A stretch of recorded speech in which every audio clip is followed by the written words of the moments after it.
bertanya kepada mereka berdua, apakah kalian sudah pernah bertanya tentang masalah hukum ini sebelum datang ke sini? Kata mereka berdua, sudah.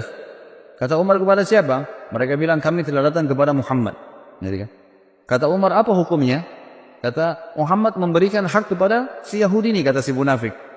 Karena alasan-alasan yang sudah dipaparkan. Lalu kalian kemana lagi? Mereka berkata, kami sudah ke Abu Bakar. Apa hukumnya Abu Bakar? Sama saja dengan hukumnya Muhammad SAW. Lalu Umar berkata, untuk apa kalian datang kepada saya? Keduanya mengatakan, kami ingin berhukum. Umar bilang, baiklah, tunggu sebentar. Umar masuk ke dalam mengambil pedang. Kemudian mengejar keduanya, akan menebas keduanya. Dua-duanya lari dari rumahnya Umar. Lalu Umar berkata, apakah kalian sudah berhukum kepada Rasulullah SAW? Masih ragu? Datang ke Abu Bakar lalu masih ragu dan datang kepada saya minta hukum, ini hukum saya. Pedang ini, gitu kan. Jadi beliau tidak main-main dengan hukum, gitu kan. Kalau memang sudah saatnya, ya saatnya, gitu kan. Seperti itu gambarannya. Dan tentu apa yang akan kita sampaikan, dipaparkan di buku ini, belum semua kisah Umar ternukilkan. Jadi bukan mustahil ikhwah-ikhwah sekalian, kalau anda pernah mendapatkan kisah lain tentang Umar asal riwayatnya sahih, itu tidak ada masalah. Karena cukup banyak riwayat yang dinukil, yang memang belum dinukil sini. Di antaranya ada kisah Umar bin Khattab dengan Rahib, seorang pendeta Yahudi yang masuk Islam akhirnya karena sifat Nabi SAW. Dan ini sudah saya sebutkan di bahasan pada saat menjelaskan tentang kelebihan Nabi SAW. Ringkas ceritanya ada seorang Yahudi yang pernah Nabi SAW utang dengannya 20 sak kurma. Satu sak kurma 2,5 kilo. Kemudian Nabi SAW sepakat akan dibayar di waktu tertentu. Ternyata belum tiba waktunya, orang Yahudi itu sudah datang, pendeta itu sudah datang dan langsung berdiri di sebelah Nabi SAW, mencekik leher Nabi dengan sisa kain imamahnya, alaihissalatu wassalam. Lalu orang-orang seperti itu lagi hadir di masjid dan semuanya pada melihat kejadian tersebut. Akhirnya Umar bin Khattab yang ada di depan saf mengatakan, ya Rasulullah, izinkan saya menebas lehernya Yahudi. Lalu Nabi SAW memberikan isyarat untuk duduk Umar. Lalu Nabi SAW dalam kondisi tercekik menanyakan kepada Yahudi, ada apa hai Yahudi? Kata Yahudi ini, bayar hutangmu hai Muhammad. Kata Nabi SAW, kan belum tiba saat waktunya. Dia bilang, tetap saya mau dibayar sekarang. Maka Nabi SAW dalam kondisi duduk tercicik dan Yahudi ini berdiri menarik imamah beliau SAW, berkata kepada Umar, wahai Umar, pergilah ke Baitul Mal dan ambillah 20 sak kurma, bayarkan utang saya dan tambah 20 sak lagi. Kata Umar, ya Rasulullah, 20 sak pertama utang Anda, 20 sak kedua untuk apa? Kata Nabi SAW, itu hukuman karena kau sudah menakut-nakuti dia. Kau tadi sudah mengancam akan menebas lehernya. Artinya Nabi SAW seakan-akan memberikan isyarat, kalau saya masih ada jangan ambil keputusan, gitu kan. Maka Umar pun pergi ke Baitul Mal, meninggalkan Yahudi ini. Yahudi jalan di belakangnya sambil marah dengan Yahudi ini. Tiba di Baitul Mal, Umar bin Khattab menyiapkan 20 sak kurma, diberikan kepada Yahudi itu. Waktu mau disiapkan 20 sak kedua, Yahudi ini bilang, gak usah hai Umar. Kata Umar, kenapa? Dia bilang, Umar, apa kau tahu siapa saya? Kata Umar, saya gak mau tahu siapa kamu. Dalam kondisi marah gitu kan. Langsung dia sebutkan namanya, saya Fulan bin Fulan. Namanya ini kebetulan nama salah satu pendeta Yahudi yang terkenal sudah lama masuk Islam. Kata Umar, saya tanya kamu atas nama Allah, apakah kau dia? Dia bilang, iya. Bukankah kau tahu itu adalah Rasulullah SAW? Kata dia, ya saya tahu. Lalu kenapa kau lakukan perbuatan tadi sementara kau tahu adalah Nabi Allah? Kata si Yahudi, hai Umar, apa kau kira saya gila? Saya datang ke masjid kalian, mencekik Nabi dan Raja kalian. Di hadapan kalian, saya sudah siap mati pada saat itu. Karena saya ingin membuktikan satu hal dari Muhammad yang belum saya temukan padanya. Semua ciri kenabian, Nabi terakhir ada pada diri Muhammad. Semua sudah saya temukan. Fisiknya, tempat tinggalnya, nama-namanya, tinggal ada satu belum. Ghalaba hilmuhu ghadabu. Emosinya dikalahkan dengan kasih sayangnya. Dan tadi saya sengaja nagih sebelum waktu, saya sengaja cekik lehernya. Tujuannya untuk memancing emosinya. Ternyata memang kasih sayangnya mengalahkan emosinya. Dan sekarang saya mengucapkan Umar, asyhadu an la ilaha illallah wa anna Muhammad Rasulullah. Ini syahadat orang tersebut di depan Umar radhiyallahu anhu. Ini diantara kisah yang belum dinukil tentunya. Ada juga kisah yang lain, kisah tentang masuk Islam, kisah tentang Umar radhiyallahu anhu zaman khilafahnya. Beliau sempat keliling kota Madinah di malam hari. Kemudian beliau menemukan ada satu laki-laki Badui. Laki-laki Badui ini kebetulan lagi menancapkan tali kemahnya sambil memikatkan dengan tali untahnya. Dan di dalam kemahnya ada suara rintihan perempuan yang sedang menangis. Maka Umar pun lewat dan berkata setelah memberikan salam, wahai laki-laki, hai rajul, bahasa Arabnya, ya rajul, siapa kamu ini? Dia mengatakan, saya lihat orang musafir dari Badui padang pasir lagi lewat, malam kemalaman saya lihat ada tanah kosong, saya tebar kemah saya mau nginap di sini. Kata Umar, suara siapa tuh rintihan dalam kemahmu? Dia bilang, sudahlah saudaraku, pergilah, tidak usah campurin itu. Kata Umar, mungkin saya bisa bantu. Kata orang itu suara istri saya yang mau melahirkan, tapi tidak ada yang bantu. Saya nggak tahu bagaimana melahirkan perempuan, dan juga tidak ada wanita yang saya kenal di Madinah bisa minta bantuan, apalagi itu tengah malam. Dan sebagian ulama menukil kisah ini di tahun 23 Hijriah, tahun terakhir Umar radhiyallahu anhu hidup, dan juga ya pada saat itu tengah malam, di awal malam, dia itu sekitar jam 12 malam gitu kan. Jam 11 jam 12 malam yang orang waktu itu sudah tidur semua. Jadi ini Umar bin Khattab sedang mengontrol, mengawasi sendiri. Ringkas cerita adalah Umar bin Khattab lalu berkata kepadanya, maukah kau saya datangkan seorang wanita dari Madinah yang bisa membantu istrimu melahirkan? Dia bilang mau. Perlu jemaah tahu bahwasanya laki-laki Badui ini belum tahu kalau ini Umar bin Khattab, belum tahu kalau ini khalifah. Umar pun radhiyallahu anhu lalu pulang, dia tidak membangunkan ya, penasihat-penasihatnya, atau mungkin dokter, tabib ya, kalau kita zaman dulu dikatakan ya dengan istilah tabib ya, atau orang yang bisa mengobatin, atau bidan mungkin perempuan yang bisa melahirkan. Tidak, dia pulang ke rumahnya, dia bangunkan istrinya. Yang waktu itu istrinya adalah Ummu Kalsum, anaknya Ali radhiyallahu anhu. Lalu berkata Umar bin Khattab, wahai cucunya Rasulullah, apakah kau mau mendapatkan pahala seorang wanita muslimah yang mau melahirkan malam hari nggak ada yang tolong? Ummu Kalsum radhiyallahu anha juga punya iman yang kuat, anaknya Ali radhiyallahu cucu Nabi SAW. Dia tidak mengatakan, wahai Amir Mu'minin, carilah wanita Ansar yang bisa melahirkan. Tidak, dia mengatakan dengan jelas dan tegas, tentu saja saya ingin dapat pahalanya. Kata Umar, siapkanlah persiapan perlengkapanmu untuk melahirkan dan ikut sama saya. Maka jalanlah pada malam itu, saudaraku sekalian, dua orang, raja muslim dan ratunya. Tidak ada pengawal, tidak ada yang dampingin, dan tidak ada media yang akan mengekspos itu. Karena yang sedang dibantu seorang Badui yang cuma lewat, besok pagi mau pergi lagi. Gak ada yang tahu, tengah malam nih. Ya, kita tahu sekarang banyak orang mau melakukan satu perbuatan, kegiatan karena ada eksposnya. Kemudian bisa mengangkat namanya. Sama sekali enggak. Jalanlah keduanya, tiba di kemah orang Badui tersebut. Ringkas ceritanya, kata Umar bin Khattab kepada istrinya, masuklah ke kemah dan selesaikan tugasmu. Istrinya pun akhirnya membantu wanita tersebut melahirkan. Gak lama kemudian, sementara menunggu, tentu Umar bin Khattab ngobrol sama orang Badui ini, dan orang Badui belum tahu kalau Umar bin Khattab. Ngobrol-ngobrol aja seperti biasa. Lalu kemudian terdengar suara bayi dari dalam, dan Ummu Kalthum, istri Umar bin Khattab radhiyallahu anhu majma'in, berkata, ya Amir Mu'minin, wahai pemimpin orang yang beriman. Jadi hai raja, beritahukan kepada laki-laki di sebelahmu kalau istrinya sudah melahirkan normal. Begitu mendengarkan kalimat Amir Mu'minin, si Badui tadi dari tempat duduknya turun ke tanah, ketakutan, lalu berkata, apakah anda Amir Mu'minin Umar bin Khattab? Umar bin Khattab mengatakan kepada dia, ala rizkika, tenang aja. Dia bilang diulangi, apakah anda Amir Mu'minin Umar bin Khattab? Kata Umar, iya, saya Amir Mu'minin Umar bin Khattab, dan yang membantu tadi melahirkan istrimu itu adalah Ummu Kalthum, anaknya Ali bin Abi Thalib, cucunya Rasulullah SAW. Maka orang ini pun menangis pada saat itu dan berkata, Maha suci Allah yang telah mengaruniakan saya nikmat yang tidak terhingga malam ini, karena saya telah didepangi duduk oleh raja ya muslimin, dan istri saya telah dibantu melahirkan oleh ratu muslimin, dan anak saya disentuh pertama kali dengan kulit cucu Nabi SAW.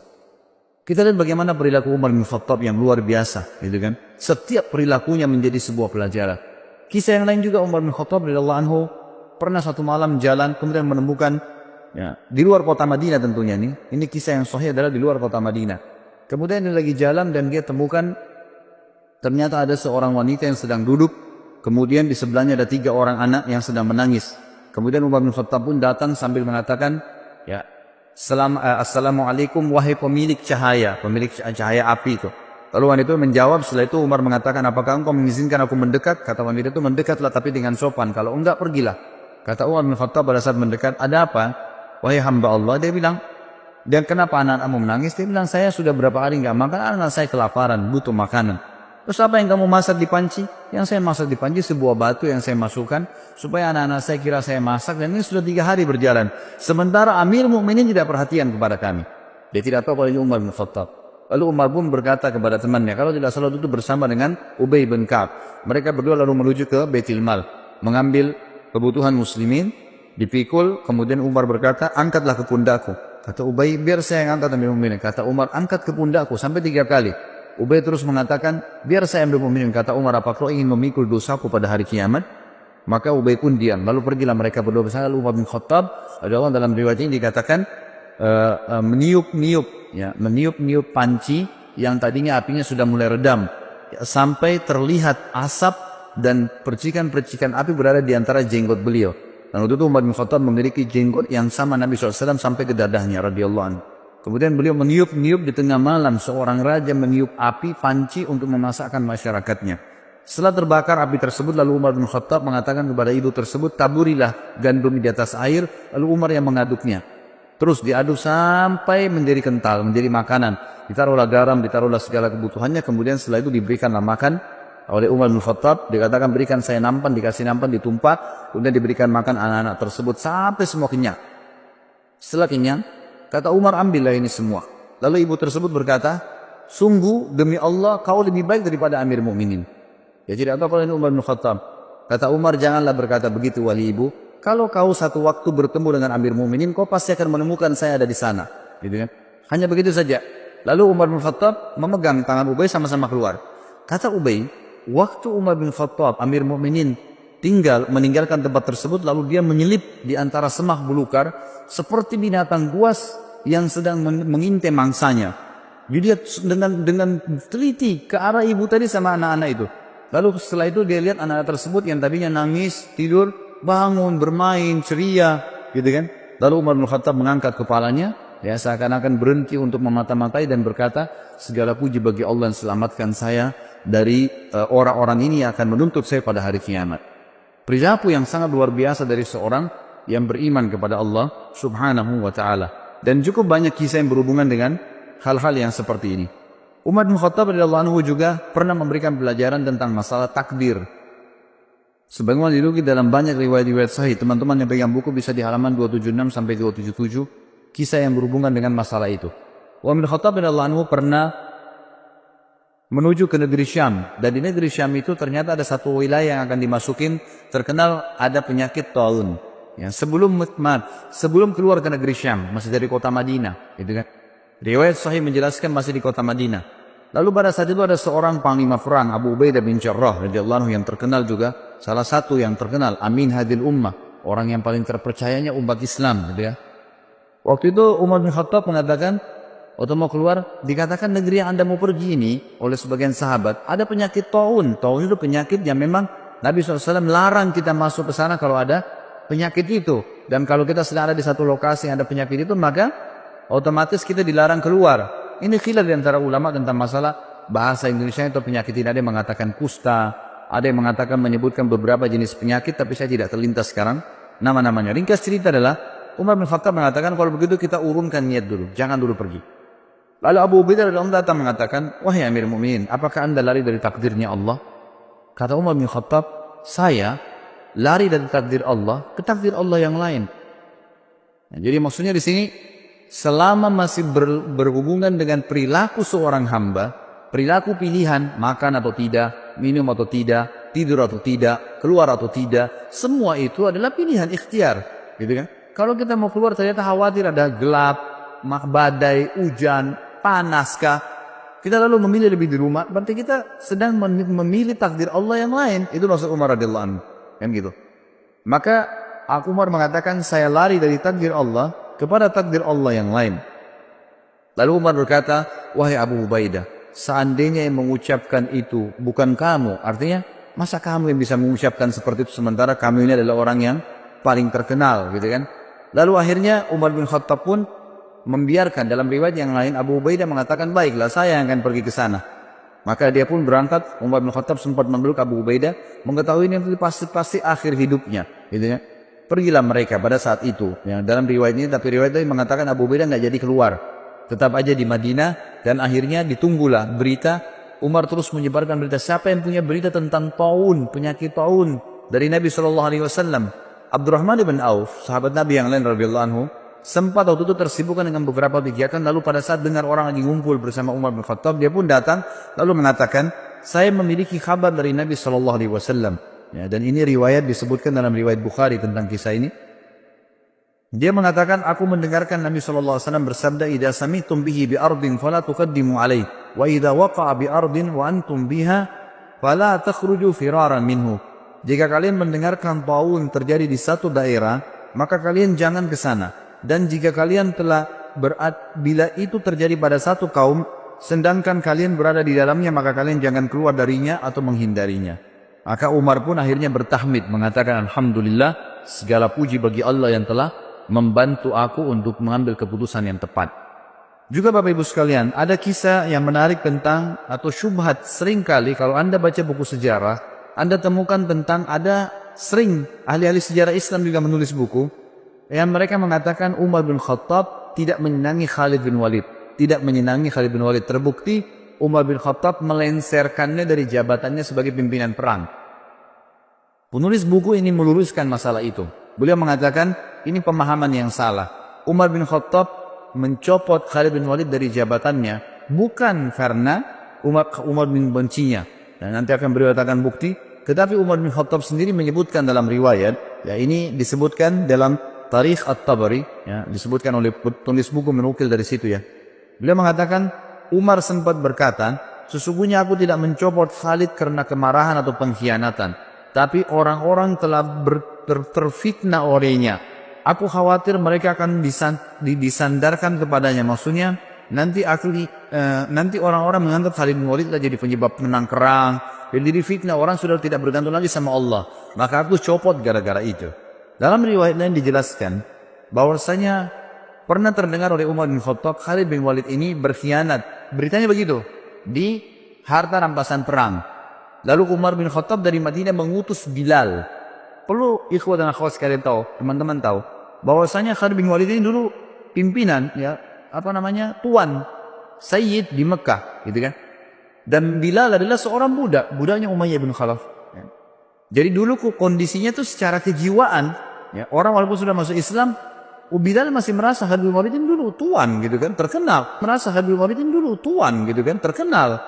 Bila Umar ingin menghilangkan perasaan itu dari Bilal dan juga ingin mendidik kaum muslimin tentang sebuah poin penting, tidak ada fanatisme dalam Islam. Maka Umar radhiyallahu anhu mengutus Bilal, mengatakan, "Wahai Bilal, pergilah ke pasukan muslimin yang dipimpin oleh Khalid bin Walid. Lalu bacakan suratku ini di Khalid, pada Khalid, sementara Khalid kamu suruh tidur di tanah dan kamu letakkan telapak kakimu di pipinya." Ini perintah yang memang berat gitu ya, bagi Bilal berat dan satu perilaku yang aneh gitu, tapi dilakukanlah. Bilal patuh, Bilal mengatakan, "Baiklah Amir Mu'minin." Tiba di sana, Bilal datang kepada Khalid bin Walid, masuk dalam khemah, bicara baik-baik. "Wahai Khalid, Amir Mu'minin memerintahkan saya seperti ini. Bagaimana pendapatmu? Saya harus memanggilmu dengan suara keras dari luar khemah. Saya menyuruh kamu meletakkan pipimu di tanah, lalu saya letakkan telapak kakiku di atas pipimu, baru saya bacakan surat ini." Khalid bin Walid waktu itu memang lagi diuji juga imannya. Dia mengatakan, "Wahai Bilal, kita sudah masuk Islam. Lupakanlah masa jahiliyah. Lakukan apa yang Amir Mu'minin perintahkan." Maka Bilal pun keluar dari khemah lalu teriak dari luar mengatakan, "Wahai Khalid ibn Walid, keluarlah." Keluar. Gitu ya. Begitu keluar, "Letakkanlah pipimu di tanah dan aku akan letakkan telapak kakiku di pipimu sebagai perintah dari Amir Mu'minin." Semua pasukan lihat. Di pasukan ini banyak orang-orang Quraisy yang tahu kedudukannya Bilal dulu, yang tahu kedudukannya Khalid bin Walid dulu. Ini tuan, ini budak, bekas budak, gitu kan. Lalu Khalid bin Walid mengatakan, "Letakkanlah kakimu hai Bilal dan jangan ragu." Dan tidak boleh ada yang marah dengan Bilal. Semua orang diam. Bilal pun meletakkan kakinya di atas pipinya Khalid bin Walid dan lagi diletakkan di tanah, lalu membaca suratnya Amir Mu'minin Umar. Umar berkata, "Ini surat dari Amir Mu'minin kepada pimpinan perang Khalid bin Walid. Telah sampai berita kepada saya bahwasanya kau berkhianat dalam masalah ghanimah, harta rampasan perang. Kalau benar, maka beristighfarlah, bertobat sama Allah, dan saya lenserkan kamu dari jabatanmu. Kalau tidak benar, maka kau mengatakan tidak benar, sementara Bilal masih menginjak pipimu." Gitu kan? Dan saya akan tetap mencopot kau dari kepemimpinan, tetap kau berperang tapi bukan lagi pemimpin, agar tidak ada fitnah yang kena di tengah-tengah muslimin. Maka Khalid bin Walid dalam kondisi terinjak pipinya mengatakan itu tidak benar.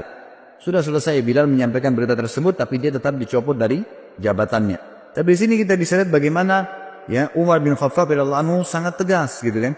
Tapi bukan berarti belum benci Khalid bin Walid. Terbukti pada saat beliau meninggal dunia atau akan meninggal dunia, Sempat Umar bin Khattab berkata, seandainya Abu Ubaidah masih hidup, karena Abu Ubaidah tadi sudah mati, ya, dalam beberapa riwayat waktu dia pergi, ke tempat yang ada taun, maka aku akan mengangkatnya menjadi penggantiku. Sebab kalau aku ditanya oleh Rabbku hari kiamat, kenapa engkau memilih Abu Ubaidah?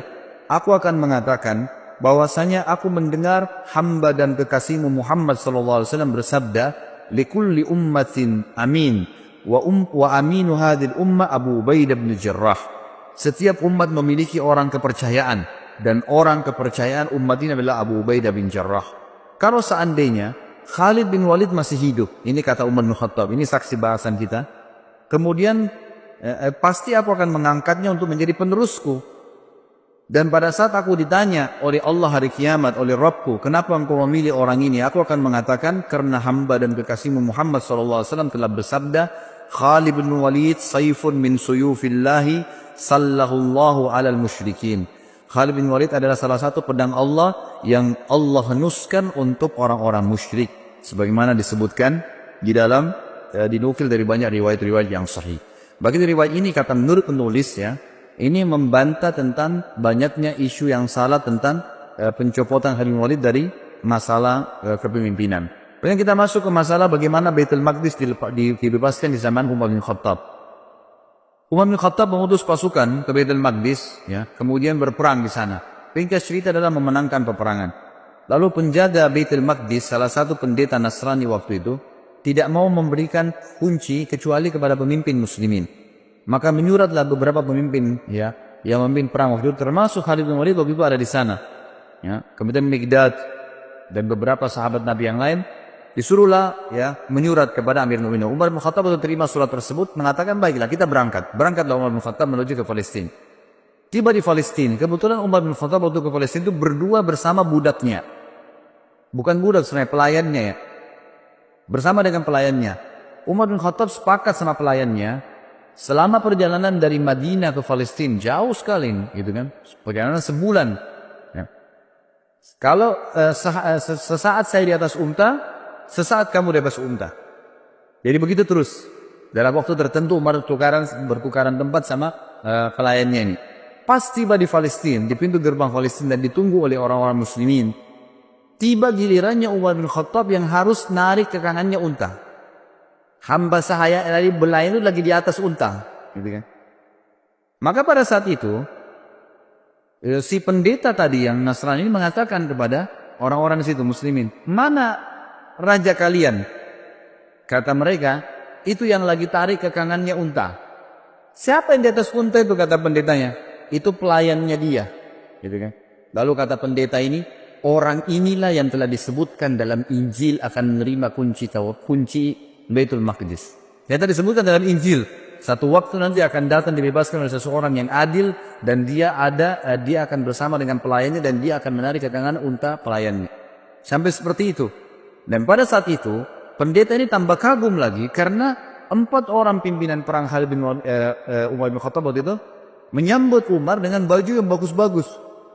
Kudanya juga dihiasi dengan bagus. Waktu mereka mendekat mau salaman sama Umar, gitu kan, mau turun dari kudanya, Umar bilang jangan turun dulu. Dari mana kalian dapat pakaian-pakaian ini?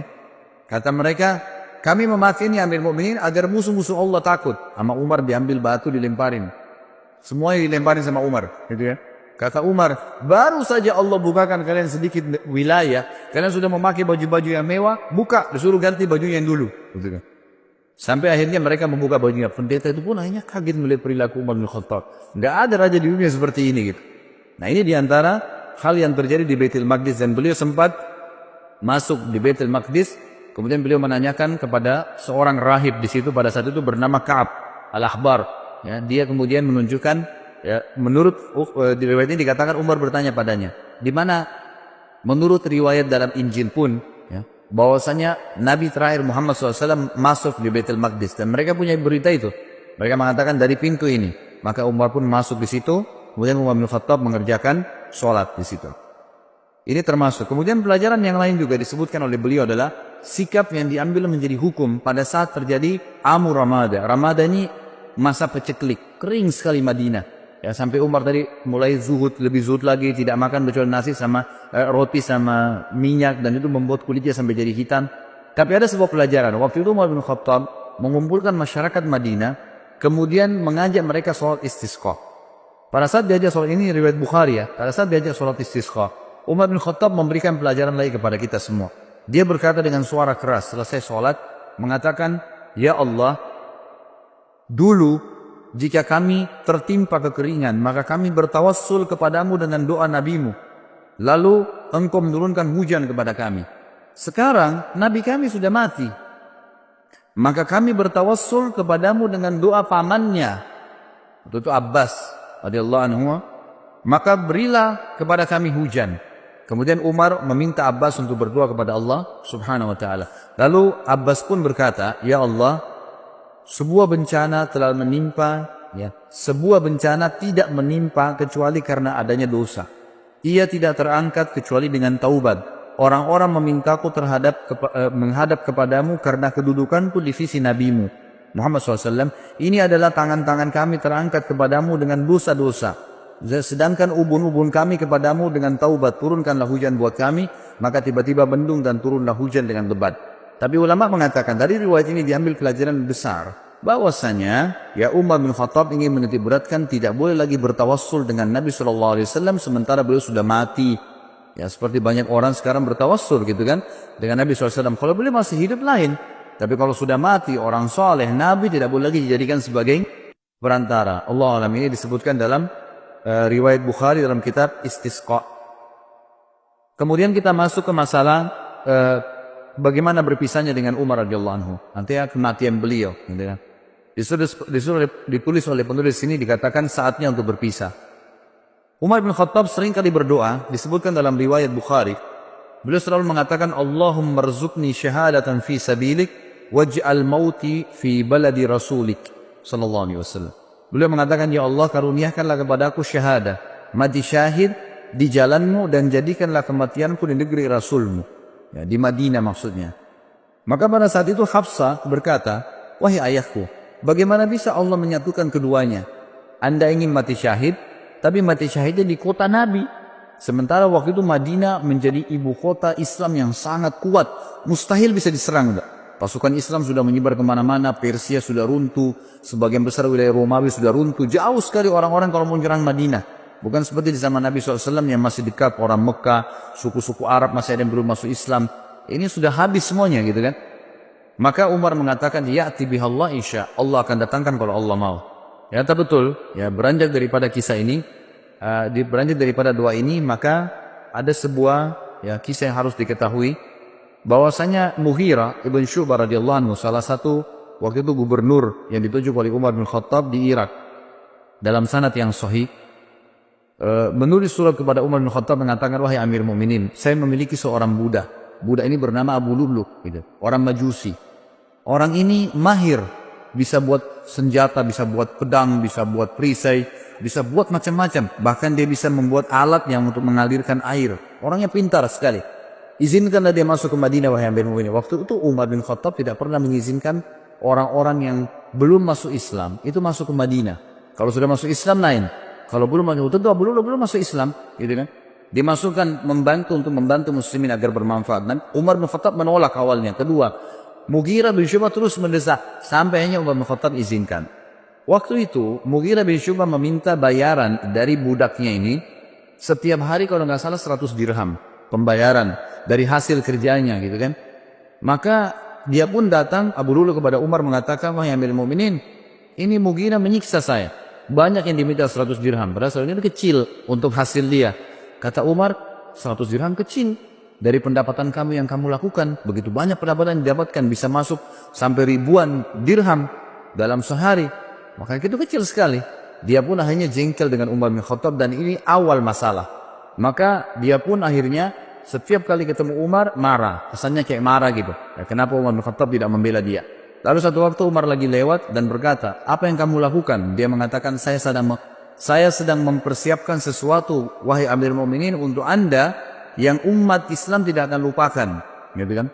Orang-orang tidak paham begitu. Lalu Umar bin Khattab berkata kepada orang sekitarnya, "Kayaknya hamba saya ini sedang mengancam saya. Dia berusaha untuk membunuh saya." Ya, akhirnya dia membuat pisau khusus yang sangat kuat dan bermata dua. Dia pun akhirnya pada saat Umar bin Khattab masuk ke masjid, waktu itu menjelang sholat duhur, dan dia pun menyelip masuk di shaf, dan baru saja Umar bin Khattab takbir sudah ditusuk oleh Abu Lu'lu'.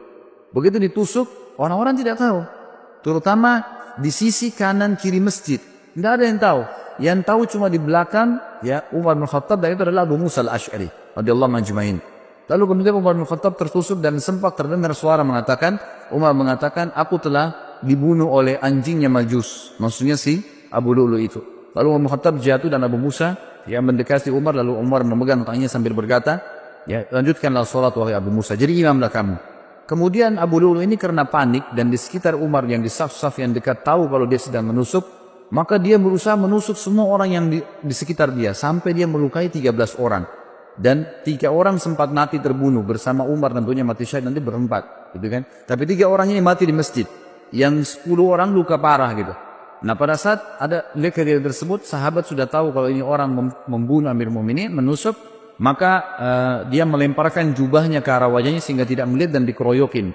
Pada saat itu dia tahu dia akan mati, lalu dia mengambil pisau tersebut dan menusukkan ke lehernya sendiri. Meninggallah Abu Lu'lu' ini, dalam kisah sahih ini disebutkan. Dan ini yang luar biasanya, semoga Allah berikan hidayah ya, kita tetap masih mendoakan. Di Iran sekarang ini, dibangun sebuah kuburan, dinamakan kuburannya Abu Lu'lu'. Ya, dan dianggap Abu Lu'lu' seorang pahlawan orang-orang Syiah, itu karena berhasil membunuh Umar bin Khattab radhiyallahu anhu. Ini luar biasa. Ya, pembunuh Amir Mu'minin yang terkenal dengan kesolehannya, jaminan surga dari Nabi SAW, berapa banyak hadis yang kita sebutkan. Lalu mereka bangga, dan pernah saya punya cuplikannya dalam bahasa Arab. Mereka melanturkan bahasa Arab, orang-orang Persia itu mengatakan, artinya begini, ya Allah bangkitkanlah kami bersama pejuang Abu Lu'lu' di hari kiamat, na'udzubillah. Berarti termasuk bersama-sama di neraka, karena berhasil membunuh Umar yang mereka anggap orang kafir. Ini berbahaya sekali, subhanallah. Jadi begitu kisahnya. Maka Umar pun akhirnya sakit parah pada saat itu. Kisahnya panjang lebar, saya ringkaskan. Umar pun akhirnya sakit parah pada saat itu. Kemudian Umar bin Khattab berkata kepada Abu Musa al-Ash'ari, coba lihat siapa yang menusuk saya. Waktu itu mereka belum tahu, masih simpang siur beritanya gitu kan. Sahabat-sahabat di kiri kanan saf masih mengatakan subhanallah, subhanallah. Mereka nggak tahu karena suara Umar tiba-tiba hilang. Maka pada saat itulah Abu Musa meninjau mengatakan, yang membunuh anda adalah budaknya Mughirah bin Syu'bah, Abu Lu'lu'. Maka Umar pun mengatakan semoga Allah membunuhnya. Kata Abu Musa, sudah mati Amir Mu'minin, dia bunuh dirinya sendiri. Lalu kemudian Umar bin Khattab ternyata tusukannya sangat keras. Dari belakang di sisi kanan perut, itu saking tajamnya pisau itu dan tebal gitu kan, sehingga pada saat ditusuk dan memang dia niat membunuh, ditusuk sampai tembus ke depan perutnya Umar radhiyallahu anhu. Jadi lubang dari belakang sampai ke depan. Dan pada saat itu beberapa sahabat dan tabi'in sempat membawakan minuman kepada Umar bin Khattab. Ada yang membawa air kismis, ada yang membawa juga susu unta. Dan pada saat diminum, maka keluar dari sisi lubang perutnya. Dan dipanggil pada saat itu ada seorang tabib yang jelas sekali ya mengetahui masalah dan mengatakan kayaknya Amir Mu'minin sudah tidak tertolong lagi. Tidak tertolong lagi. Umar pun mengatakan, dan ini pelajaran-pelajaran yang kita bisa ambil luar biasa ya. Subhanallah, setiap orang yang dekat dengan Allah, sebelum meninggal dunia, kita dengar kisah Abu Bakar yang lalu. Ini kisah Umar. Nanti kita dengar juga kisah Uthman, kisah Ali. Sahabat-sahabat yang mulia ini yang dekat sama Allah. Sebelum meninggal, Allah kayak berikan isyarat mereka akan meninggal. Ya. Jadi mereka sempat mengembalikan amanah, mereka sempat memberikan wasiat, mereka masih sempat menasihati, mereka masih sempat menuju khalifah setelahnya. Banyak hal yang dilakukan gitu kan. Termasuk Umar bin Khattab. Umar bin Khattab akhirnya berbicara, kalau saya mati, gitu kan, maka kuburkanlah saya, ya, dan mintalah, dipanggil Abdullah bin Umar, mintalah kepada Ummul Mukminin Aisyah. Minta kepada Aisyah agar Aisyah mengizinkan aku dikuburkan bersama 2 sahabatku, Rasulullah SAW dan Abu Bakar. Maka Abdullah bin Umar pun mengatakan, saya masuk ke rumah Aisyah dan mengatakan, wahai Amir Mu'minin, Umar mengirim salam dan meminta izin untuk dikubur. Aisyah pun menangis mendengar berita Umar, lalu berkata, semestinya aku berharap itu tempatku, aku dikuburkan di situ.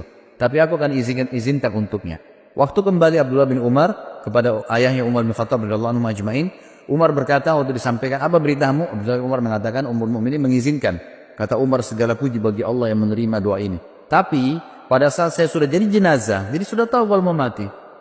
Sebelum saya dimasukkan ke dalam rumah Aisyah, tetap minta izin dulu. Kalau Aisyah mengizinkan Ummul Mukminin, kuburkan saya bersama Abu Bakar dan Rasulullah SAW. Tapi kalau tidak, kuburkan saya di pemakaman kaum muslimin umumnya. Gitu kan?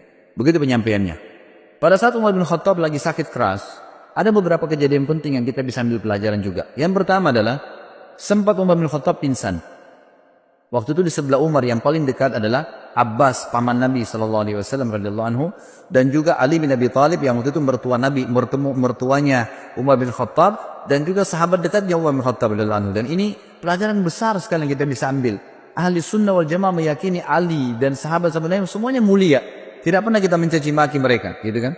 Beda dengan kaum Syiah yang terus-menerus mencaci maki sahabat. Jadi berbahaya sekali, gitu. Ini bisa sampai pada tingkat kekufuran mereka, apalagi mengkafirkan sahabat. Sabda Nabi SAW, siapa yang mengatakan kufur kepada saudaranya muslim, maka itu akan kembali kepada salah satu di antara mereka, siapa yang lebih berhak, ya, pengucapnya atau penerimanya. Jadi tidak mungkin ketemu antara sahabat dengan orang biasa. Tentu saja orang biasa yang ikut kena dalam masalah ini. Ali berkata, ya, pada saat itu Umar pingsan, terdengar azan. Lalu Abbas berkata, bagaimana nih kepada Ali? Amir Mu'minin lagi pingsan. Kata Ali, ada rahasianya. Lalu Ali pun mendekati kuping Umar sambil berkata, As-salat ya Amiral Mu'minin. As-salat ya Amiral Mu'minin. 3 kali. As-salat ya Amiral Mu'minin. 3 kali cuma. Salat wahai Amir Mu'minin. 3 kali.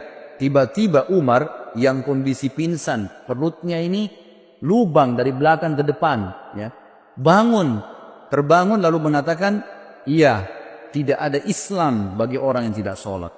Sholat membangunkan dari pingsan, subhanallah, ya. Kita kadang-kadang hanya kena tidur malam, sudah lama tidurnya, ranjangnya enak, nggak bisa bangun dengan azan, kupingnya dikincingi sama setan, gitu kan.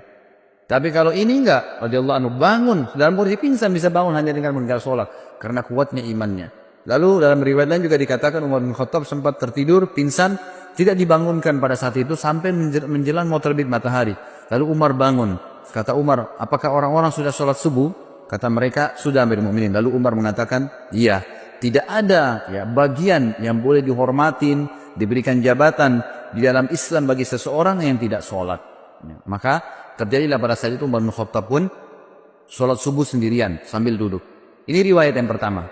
Riwayat yang kedua, pada saat beliau sakit keras, maka datanglah orang-orang yang mendoakan, mengatakan Amir Mu'minin, Anda adalah utusan, Anda adalah pendamping Rasulullah SAW, Anda ini dipuji-pujilah Umar bin Khattab. Mereka selalu menepis, jangan katakan itu, jangan katakan itu, terus begitu. Sampai ada seorang anak laki-laki berkata, wahai Amir Mu'minin, bergembiralah dengan berita gembira dari Allah kepadamu, persahabatanmu dengan Rasulullah SAW. Itu sudah satu nilai. Perjuanganmu, ya, perjuanganmu dalam Islam yang telah engkau ketahui. Kemudian engkau memimpin dengan adil. Kemudian engkau meraih syahadah, mati syahid sekarang. Lalu Umar menjawab, aku berharap semua itu tidak ada sambutannya denganku. Artinya jangan sampai aku merasa bangga dengan itu. Lalu, ya, untuknya beliau mengatakan, dan akhirnya aku lepas dari tanggung jawabku, atau aku akhirnya tetap bertanggung jawab dengan dosa-dosa yang aku lakukan. Lalu pada saat anak muda itu mau keluar, ternyata anak muda ini bajunya menutupi mata kakinya. Dan ini riwayat jarang sekali disebutkan. Sebenarnya riwayat ini riwayat sahih, ya, yang menyebutkan tentang dilarangnya laki-laki untuk isbal, menutup mata kakinya dengan celananya, dengan pakaiannya. Ini masuk dalam bab isbal sebenarnya. Lalu Umar melihat ternyata sarungnya, pakaiannya laki-laki anak muda itu menyentuh tanah, menutup mata kakinya. Lalu Umar berkata, panggil anak muda itu ke sini. Dipanggil kembali. Lalu Umar dalam kondisi sudah mau meninggal, lemah, masih bisa menasihatin orang lain. Apa yang dia katakan? Ya ibna akhi, irfa' thawbak, fa innahu abqa li thawmik wa atqa li rabbik. Wahai keponakanku, ya, biasanya orang dalam agama kita ini, kalau ada seseorang anak muslim lebih muda, ya, kita bisa mengatakan wahai anak saudaraku. Kalau kita biasa mengatakan keponakan, karena ayahnya kan saudara kita dalam Islam. Ya, biasa dikatakan gitu, ya ibna akhi, gitu kan. Angkatlah pakaianmu, karena itu akan lebih awet bagi pakaianmu, tidak mudah kotor, ya, tidak bisa menjatuhkan kamu, karena kalau panjang bisa menjatuhkan, bisa keinjak dan seterusnya. Dan itu lebih bertakwa kepada Rabbmu. Kemudian Ibnu Abbas berkata, aku berkata kepada Umar, bergembiralah, engkau akan meraih surga. Sungguh engkau telah menyertai Rasulullah dalam waktu yang lama. Engkau memegang urusan orang-orang beriman. Engkau bersikap tegas dalam menunaikan amanah. Umar berkata, Adapun berita gembira surga yang engkau katakan kepadaku, demi Allah, seandainya aku mempunyai dunia dengan segala isinya, saya aku akan menjadikannya sebagai tebusan untuk menghadapi ketakutan besar yang ada di hadapanku sebelum aku mengetahui berita itu. Maksudnya, aku akan belum bisa aku mengatakan itulah pegangan itu, jadikan pegangan surga itu. Walaupun sudah dijamin oleh Nabi SAW. Kalau seandainya aku punya dunia dan seluruh isinya, aku akan jadikan sebagai tebusan agar bisa mendapatkan surga itu. Adapun ucapanmu bahwasanya aku telah memegang urusan umat Islam, demi Allah aku berharap bahwa hal itu tidak ada sangkutannya denganku. Untung ruginya tidak ada hubungannya denganku. Adapun yang engkau katakan bahwa aku telah menyertai Nabi SAW, maka hal tersebut benar. Hal tersebut benar. Ini diriwayatkan oleh Imam Ahmad dalam musnadnya. Kemudian Imam Adz-Dzahabi juga mengatakan Ibnu